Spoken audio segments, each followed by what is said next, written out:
talked about this bogus claim that there was a 15-minute interval between the time he took down Jordan Neely on an F train at 2:30 in the afternoon as he left 2nd Avenue Station heading north to Broadway Lafayette, and that, in fact, that was misinformation.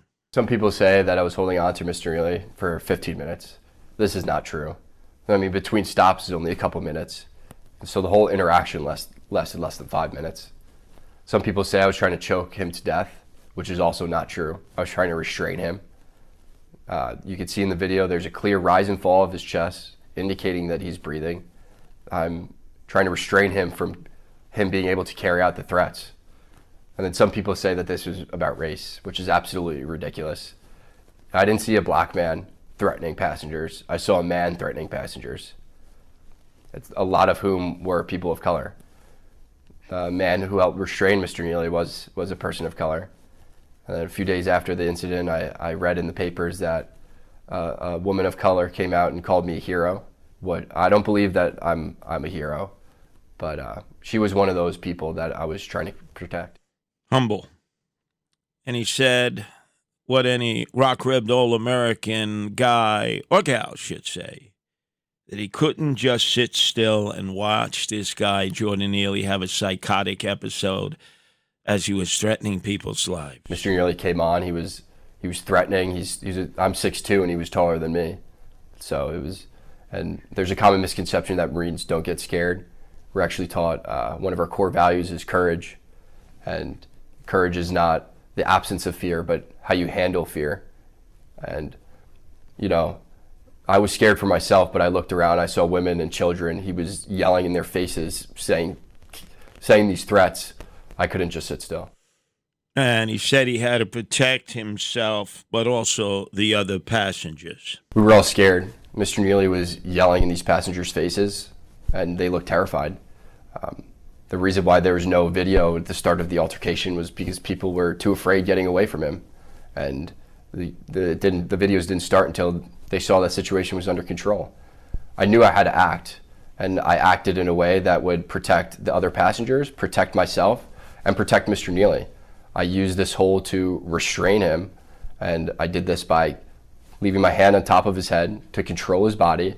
You can see in the video there's a clear rise and fall of his chest, indicating that he was still breathing. And I'm calibrating my grip based on the force that he's exerting. And I was trying to keep him on the ground until the police came. I was praying that the police would come and take this situation over. I didn't want to be put in that situation, but I couldn't just sit still and let him carry out these threats. There was an autopsy done of the Jordan Neely, who passed away. But where's the toxicology report? We know that his aunt was saying that he was smoking K2, all the time. All the time. That same aunt now smells the Mula Shmula, the Scato, the Shimolis, the Fasuls, and has hired, obviously they're doing it for what they feel they can make in the future. She is suing Daniel Penny, claiming he is the one responsible for the demise of her nephew. By the way, someone that they acknowledged they could not handle, who on those occasions when he would visit, he'd be all just wired up on K2 and having schizophrenic episodes. And his uncle, who was the spokesperson initially, turns out the uncle has been arrested 3 times since at the Port Authority because he's a pickpocket, he's a jostler. He had on him 12 different credit cards, debit cards with different names on it.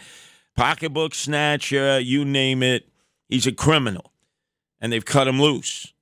I mean, people were seeing him when he acted as a spokesperson initially and say, hey, that's the guy who's always hanging out at the Port Authority, always pickpocketing people, always jostling them, always cutting the straps of purses as he's going up the escalator and then running the other way. Arrested 3 times since his nephew, Jordan Neely, died, and he's been cut loose on every one of the charges. Again, courtesy of Alvin Bragg, Manhattan DA, friend of the criminal, not friend of the Good Samaritans. And the reason that Alvin Bragg decided to have this hero Marine Daniel Penny arrested and brought to the 5th Precinct, first in Chinatown, and then brought before a judge for a quick arraignment on 100 Center Street. I think he's got to return July 17th. And then Alvin Bragg impaneled the grand jury that just came back with its bill of goods, was because of the influence of Al Slim Shady Sharpton, his mentor. Al Slim Shady Sharpton had mentored both Eric Adams and Alvin Bragg together. In fact, he had oftentimes gatherings on Saturday at his storefront church on 145th and have had both in his company, and they have talked about how Al Slim Shady Sharpton had mentored them. Well, here's Al Slim Shady Sharpton, who called for not only Daniel Penny to be arrested and charged for murder, but also the 2 Good Samaritans. You cannot let this go unaccounted for without really opening the door to legitimizing and giving a basis of vigilantism.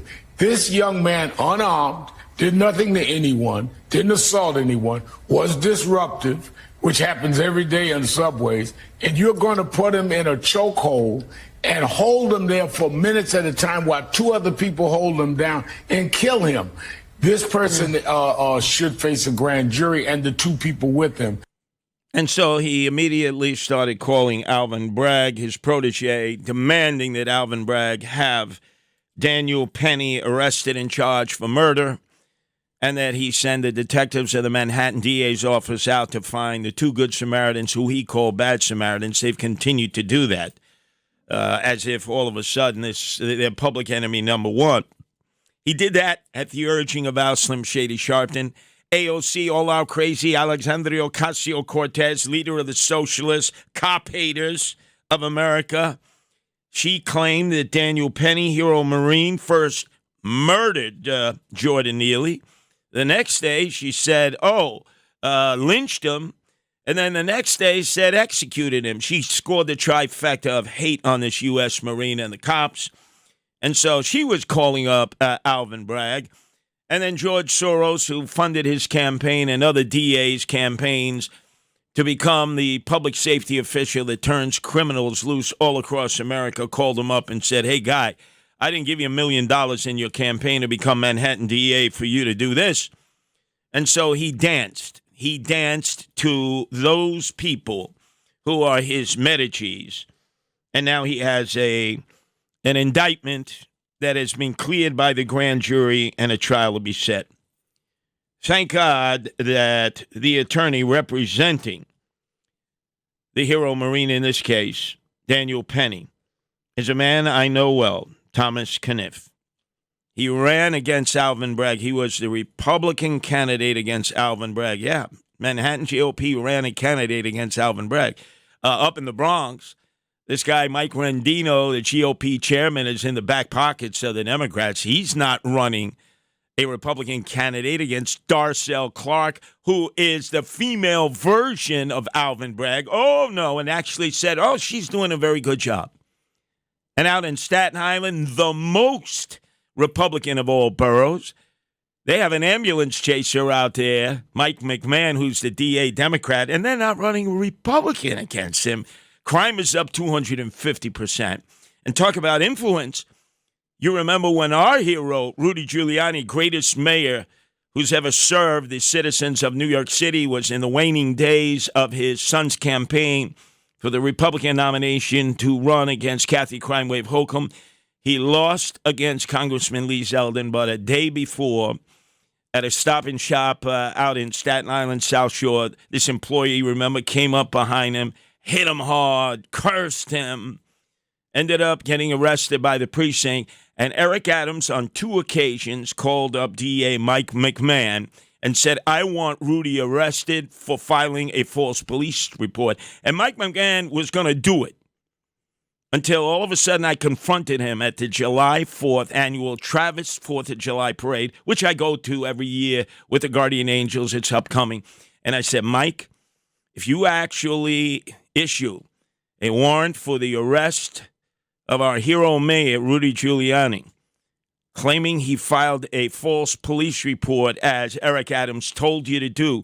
I'll convince Rudy to come out here and run against you. And you know Rudy would take him out in a landslide. Oh, all of a sudden his white hair got whiter. But I want you to listen to Thomas Kniff, who ran a great race against Alvin Bragg as the Manhattan GOP candidate, talk about how you can't influence a DA. And he used the situation that he's involved with as of today when he called in to Sid Rosenberg this morning. Anyway, my next guest, the complete opposite. I respect this guy as much, if not more, than anybody. This guy served our country proudly. I endorsed him in his race against Manhattan DA Alvin Bragg.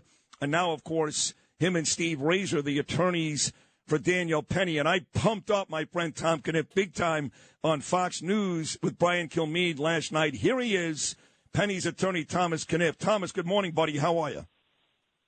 Good morning, Sid. Let me know where I should send those checks, okay? Hey, listen, everything I said was true. And, Curtis, too, we all endorsed you in that race against Bragg. And I said this on Fox News. I said, Kniff is a better man. Forget about better attorney and hero. He's just a better man than Alvin Bragg. And now you're kind of going up against him.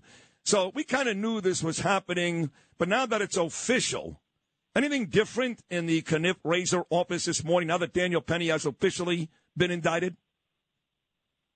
I wouldn't say so, Sid. I mean, if you've been doing this for as long as we have, actually, if you've been doing criminal work for about 5 minutes, you understand that a grand jury presentation, for all intents and purposes, is a legal formality. It's become a cliche because it's so off-quoted, but it doesn't make it any less accurate. You can indict a ham sandwich, as Saul Walkler once said. Look, of course, you can't help hope, right? So in a case like this, we said, geez, if there's ever a situation where maybe a grand jury will flush the case, this could be the one. We had requested, witnesses and asked the DA to call certain witnesses. We can't control it. We can only make the ask. It's a secret proceeding. We don't know what they did or didn't do in there. But, anyone who's surprised because a grand jury returns an indictment just really is, out of touch with how things work. This indictment, Thomas, came just a couple of days after your client, Daniel Penny, did those tapes. Released those tapes, and I thought they were great. I played a lot of it on this show. You and I talked about it 2 days ago, and I'm happy he did it. But Brian Kilmeade did ask me last night, do you think that maybe Kniff and Razor now, in retrospect, think that maybe Penny should not have done those tapes? I don't think it would have mattered. I think he was getting indicted anyway, and if anything, now if he has to testify, he can certainly handle himself. What are your thoughts? Absolutely, no regrets. And, I think I made the point when we spoke a couple of days ago, at some point, you have to counter the narrative. It's one thing if this case wasn't getting the press it was getting. It's one thing if, people like Jamani Williams, Al Sharpton, Kathy Hochul weren't, going on major media outlets and labeling, my client a vigilante, a murderer, a white supremacist, using the bully pulpit of public office to say, if not those things like that. So letting the public get a 360 view of him instead of this, just one-dimensional, vitriolic view that at least part of was being partly put out there. I don't think that was a bad decision at all. And the reality is that, again, we're dealing with a reasonable cause standard in the grand jury. Grand juries are keen to most people, but it is really the DA's sandbox. In fact, the grand jury room isn't even in the courthouse. It's in the DA's building. Right. You just really – I don't think it's any time to second-guess anything we did. We feel very good about, every way that, every move we made so far in this case. You mentioned Hochul, Jamani Williams, a host of others. Some of these questions will be similar to our discussion 2 days ago, but they're important. I brought up the mayor, Eric Adams, and he came out yesterday and actually All right, congratulated. Enough. This is not the cut I wanted. Whew. This is a very important album. extraordinarily important. I put a lot of time and a lot of energy into this show. Either people wake up and start paying attention to this show, or they can have somebody else do the show. It's that simple. I put more time and energy into 1 hour than anybody else does in multiple hours. 3 strikes and you're out today.